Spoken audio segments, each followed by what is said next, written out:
Seria uma das 4 vítimas de um acidente com um disco voador ocorrido nos Estados Unidos em 1947. O repórter Hermano Henning foi até o deserto do Novo México para investigar uma das histórias mais fantásticas surgidas nos últimos tempos.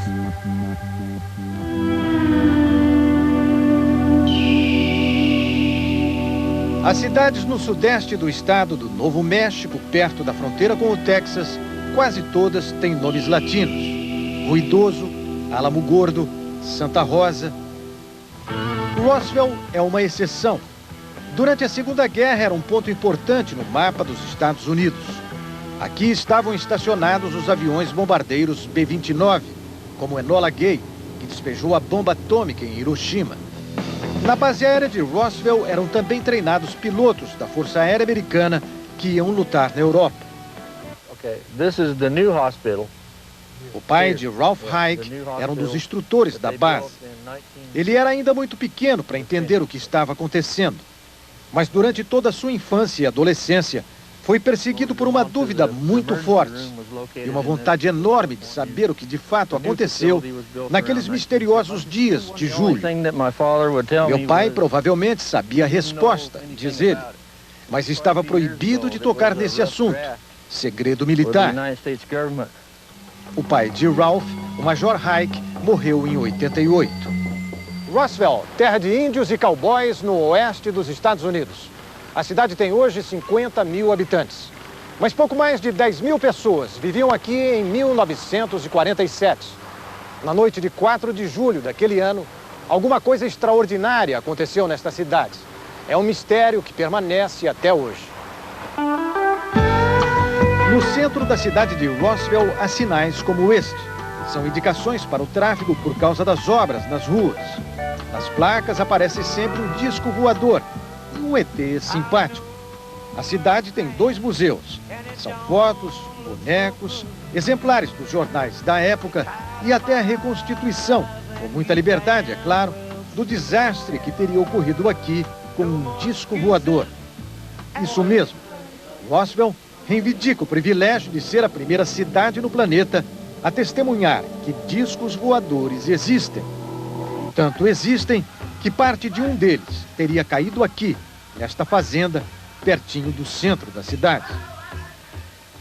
As testemunhas acreditam que naquela noite o objeto voador não identificado teve algum tipo de problema e acabou explodindo em pleno ar. Os fragmentos da nave se espalharam por uma grande área perto de Roswell. O pedaço maior teria caído a 120 quilômetros da cidade. Outro pedaço menor caiu numa fazenda mais perto. O dono da fazenda, Mac Brazel, encontrou esse pedaço da nave. Ele viu perto dos destroços 4 seres. Um deles ainda vivo. Mac Brazel avisou o xerife da cidade, George Wilcox. Este, por sua vez, entrou em contato com a base aérea de Roswell. Os militares cercaram a fazenda e teriam recolhido o pedaço da nave, os ETs. O caso Roswell, como episódio ficou conhecido, gerou muita notícia em jornal, artigos em revistas e até um filme baseado neste livro. Oh my God. Esta é a cena em que o fazendeiro leva o xerife e os militares até a área coberta pelos destroços do objeto voador não identificado. A cena foi filmada segundo a descrição das testemunhas. A fazenda onde teria caído a parte menor do disco e seus ocupantes já mudou de dono diversas vezes. Em meia hora de carro se chega aqui, mas para entrar precisa autorização da dona, a moça da caminhonete. Foi Sheila Korn quem me levou para o lugar que ela chama de ponto de impacto.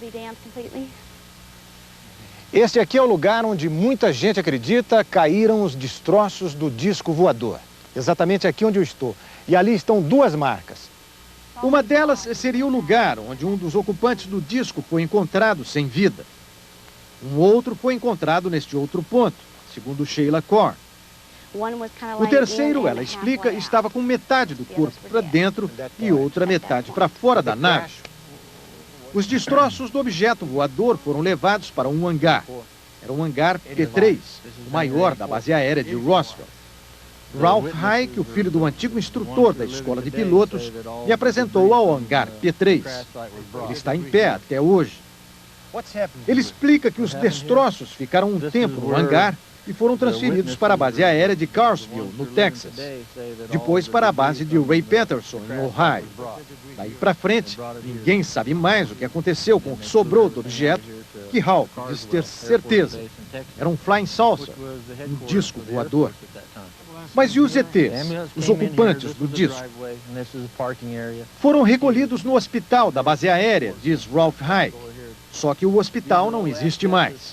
Só ficou a velha cozinha e cafeteria, o lugar onde os médicos e enfermeiros iam comer. Do ambulatório e serviço de emergência para onde Ralph diz foram transportados os corpos, os ocupantes do disco, só restam os sinais de concreto da fundação. A autópsia provavelmente foi feita aqui, diz ele. Ralph Hike se refere à autópsia que teria sido feita nos ETs, mostradas assim no filme sobre o caso Roswell. Um deles, o que estaria vivo, morrera dentro do hospital. Eles eram pequenos, de cabeça enorme, exatamente como os bonecos expostos no Museu de Ufologia da cidade, que recebe visita de turistas do mundo inteiro. Será verdade mesmo? É difícil acreditar. Mas este homem acha que tudo o que se falou sobre Roswell tem um certo fundamento. Ele fala com segurança, porque é hoje uma das pouquíssimas testemunhas que viveram aqueles momentos nervosos de julho de 47. Walter Halt era o primeiro tenente lotado no setor de informações da base aérea de Roswell. Tinha 25 anos. Foi ele quem deu as informações publicadas na primeira página do jornal local naquele dia. A base aérea de Roswell captura um disco voador numa fazenda da região. E eram informações oficiais. O meu único trabalho nessa história toda foi distribuir o press release, diz ele, o comunicado da base aérea que falava do encontro de partes de um disco voador e as providências que estavam sendo tomadas. Foi a primeira e única vez que um órgão oficial do governo americano admitiu não só a existência de um disco voador, mas a posse de partes dele. Não se falava em seres extraterrestres no comunicado. Houve um cuidado extraordinário em relação a isso, garante o oficial da Força Aérea já aposentado, Walter Halt. Mesmo o reconhecimento da existência física do objeto não identificado não durou muito. No dia seguinte veio desmentido.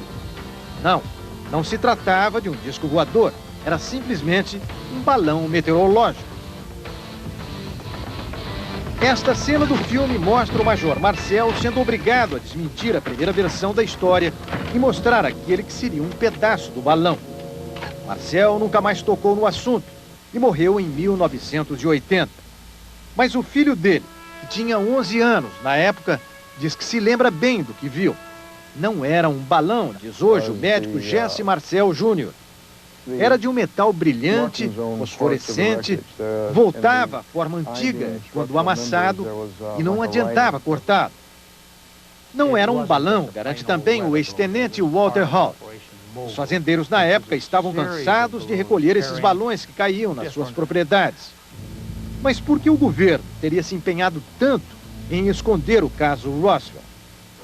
John Price, diretor do Museu Enigma de Objetos Não Identificados, acha que havia medo de pânico na época. A guerra havia terminado há apenas 2 anos.